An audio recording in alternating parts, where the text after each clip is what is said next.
विद्यार्थी मित्रांनो, आज आपला नवीन घटक शिकायचा आहे आपल्याला लांब आणि आखूड। बघा, लांब आणि आखूड। आता लांब आणि आखूड हे कसं ओळखायचं तर बघा, आपण इथे काही साहित्य ठेवलेलं आहे, सगळ्यांनी इथे लक्ष द्या। बघा, आता बघा मोठ्या मुलांनी बघा रॉकेट तयार केलेले बघा, दिसतंय? हे बघा, रॉकेट किती मोठे आहे आणि त्याच्यापेक्षा काय आहे छोटं म्हणजे काय आपल्याला आखूड। काय आहे आखूड। बघा, याची साईज कशी दिसते तुम्हाला? लांब।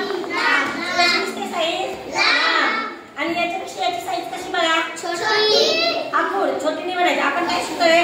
लांब आणि आखूड। काय शिकतोय आपण? मग हे कसं आहे?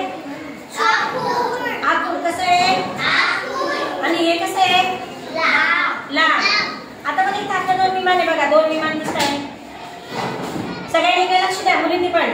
हे बघा दोन विमान दिसतात माझ्या हातामध्ये, हे कसं आहे? लांब की आखूड? हे कसं आहे विमान? आणि हे बघा आखूड। हे आपला फरक आहे बघा, लांब आणि आखूड। जर आपण असं दोघं जवळ ठेवली तर बघा, एक आपल्याला छोटे दिसतं आणि एक मोठे दिसतं, म्हणजे एक लांब दिसतं आणि एक आखूड दिसतं। आलं लक्षात? बघा तसंच इथं बघा, हात रुमाल बघा, आपल्या जवळचे हात रुमाल बघा, बघा हात रुमाल दिसताय तुम्हाला? हे बघा इथं हात रुमाल ठेवलेली आहे बघा, दिसताय? इकडे बघा, ही एक घडी दिसते तुम्हाला आणि एक घडी। आता ही घडी कशी सांगा बरं मला? छोटी। घडी कशी आहे, लांब की आखूड? आखूड। आणि ही घडी कशी आहे? लांब।